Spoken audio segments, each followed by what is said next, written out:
এতিয়া আমি আহি উপস্থিত হৈছোহি আমাৰ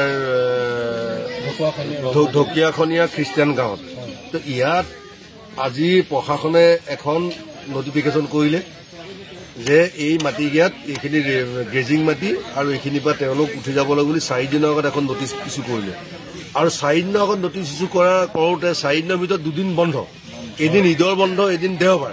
তেওঁলোকে এনেকুৱা ধৰণে কৰিছে যে তেওঁলোকে যাতে আইনগত কোনো সাহায্য ল'ব নোৱাৰে, সেইকাৰণে গোটেই অংকটো কৰি পেলাই এই মানুহখিনি একেদিনাখনে আহি আমাৰ এই কাকতি, গগৈ, সোণোৱাল, আমাৰ চুতীয়া, বিভিন্ন বৰগোহাঁই ইত্যাদি কৰি ইয়াত যিসকল আমাৰ খিলঞ্জীয়া মানুহ বসবাস কৰি আছিলে তেওঁলোকৰ 100তকৈ অধিক 108 ঘৰ মানুহ তেওঁলোকে একেদিনাখনে গোটেই বলডেজাৰ আনি ভাঙি খাস্তাং কৰিলে। কিন্তু আমি এটা দাবী জনাব বিচাৰিছো মুখ্যমন্ত্ৰী মহোদয়, মুখ্যমন্ত্ৰী ডাঙৰীয়াই আপোনালোকে চাগে দেখিছিলে মুখ্যমন্ত্ৰী ইলেকশ্যনৰ আগত কি কৈছিলে যে ৰাইজ আপোনালোকৰ মাটি পথাৰ লাগিবনে লাগিবনে লাগিবনে হয় কৈছিলে না, তেতিয়া মোক আপোনালোকে মোক আমাৰ চৰকাৰখনৰ শাসনৰ গাদীত বহক, আমি আপোনালোকৰ মাটি পথাৰ দিয়াৰ ব্যৱস্থা কৰিম।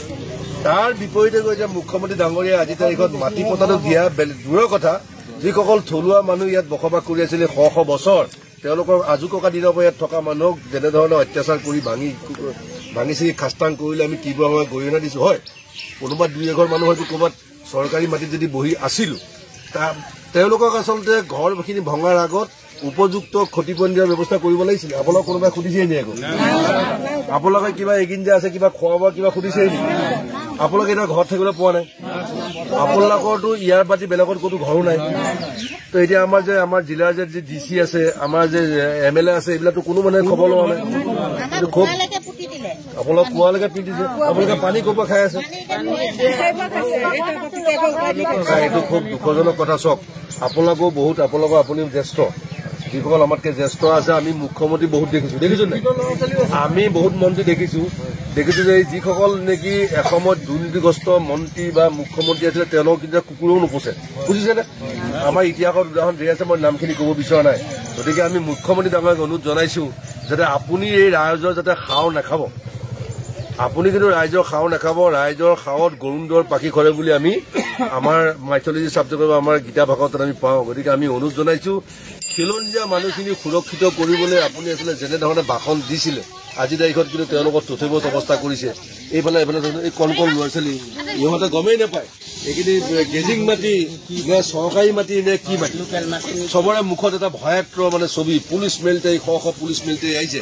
গতিকে আমি দাবী জনাব বিচাৰিছো, প্ৰশাসনৰ দাবী জনাব বিচাৰিছো, অনতি বিলম্বে আমাৰ মৌলিক যি অধিকাৰ আছে, খাদ্য, বস্ত্ৰ, বাসস্থান, এইখিনি আপোনালোকে দিব লাগিব।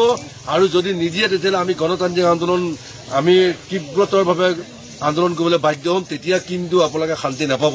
গতিকে আমি দাবী জনাইছো অনতি বিলম্বে আমাৰ প্ৰশাসনৰ আমি আজি আপোনালোকৰ আমি মিডিয়াৰ যোগেদি জনাব বিচাৰিছো যে আমাৰ আয়ুক্ত ডাঙৰীয়া আছে, ইয়াত আমাৰ বিধায়কগৰাকী আছিলে, আজি সমষ্টি ক'ৰবাত ইফাল সিফাল হৈছে যদিও কিন্তু এইসকল মানুহক যিসকলে বিধায়ক দি জিকাইছিলে তেওঁলোকেও কিন্তু আহি খবৰ ল'ব লাগিব, নহয় জানো বাৰু? আৰু অনতি বিলম্বে এখেতলোকৰ ক্ষতিপূৰণ দিয়াৰ ব্যৱস্থা কৰক। অতি দুখজনক কথা আৰু হৃদয় বিদাৰ কথা। কওকচোন আপুনিও কওক কথাখিনি যে আপোনালোকৰ যে কি অৱস্থা হৈছে, বেলেগ কথা নহয়, সঁচা কথাখিনি কওকচোন বাইদেউ, কওক। মোৰ 4 কোঠালি ঘৰ এটা আছিলে, তাকো ভাঙি পেলালে। মই দোকান দি খাওঁ, মোৰ দোকানো ভাঙি পেলালে। আৰু মোৰ 2টা ল'ৰা ছোৱালী পঢ়াওঁ। এতিয়া যদি মই দূৰলৈ গুচি যাওঁ, মোৰ ল'ৰা ছোৱালী পঢ়া 2টা বেয়া হ'ব। ল'ৰাটো BA এইবেলি, ছোৱালীজনী এইবেলি মেট্ৰিক দিব। তাকে এইখিনি মানুহে অত্যাচাৰ কৰিছে, ভালে কৰিছে। লেকিন আমি NRC থকা মানুহ, আমাৰ 51 চনৰ NRCও আছে। আকৌ মাটিত থাকিবলৈ আকৌ অনলাইন কৰিব কৈছে। আমি আৰু বছৰ অনলাইনো কৰিছো। আমি আজি ইয়াত আহি যিখিনি দেখিলোঁ, কিন্তু এটা কথা আমি ক'ব লাগিব, আমি নটিচখনো দেখিছোঁ। নটিচখনত এটা শব্দ লিখিছে যে অকৰ্তৃত্বশীলভাৱে এই লোকসকল ইয়াত বসবাস কৰি আছিল। যদি অকৰ্তৃত্বশীলভাৱে লোকসকল ইয়াত বসবাস কৰি আছিলে, তেতিয়াহ'লে তেওঁলোকৰ ইলেক্ট্ৰিচিটি কানেকশ্যনটো কোনে দিলে, JJMৰ পানী কানেকশ্যনটো কোনে দিলে? আৰু তাৰ উপৰিও চৰকাৰীভাৱে তেওঁলোকৰ প্ৰায়বিলাকৰ ঘৰ ইয়াত এলটমেণ্ট কৰি চৰকাৰী ঘৰ বনাই দিয়া গৈছে। এতিয়া সেই ঘৰখিনিকে আকৌ ভাঙি পেলাইছে। তাৰমানে এইটো চৰকাৰৰ এটা এটা বিৰাট স্বাৰ্থ এটা নিহিত হৈ আছে। অসমৰ থলুৱা জনসাধাৰণক আজি উচ্ছেদ কৰি মুখ্যমন্ত্ৰী হিমন্ত বিশ্ব শৰ্মা ডাঙৰীয়াৰ নেতৃত্বত যিখন চৰকাৰে ইলেকশ্যনৰ আগত তেওঁলোকে কৈ আছিলে ৰাইজ আপোনালোকৰ মাটি পথাৰ লাগিবনে লাগিবনে লাগিবনে, মই মাটি পটা দিম ইলেকশ্যনৰ ৰিজাল্টৰ পিছত কিন্তু আজি তাৰিখত তাৰ বিপৰীতে তেওঁলোকে কৰিছে কি যে ইয়াত যিসকল হাজৰিকা গগৈ আমাৰ চুতীয়া উপাধিধাৰী যিসকল আমাৰ থলগিৰি মানুহ বা থলুৱা মানুহ আছিলে তেওঁলোকক উচ্ছেদ কৰি আজি এই পৰিয়ালখিনি হাহাকাৰ অৱস্থাৰ সৃষ্টি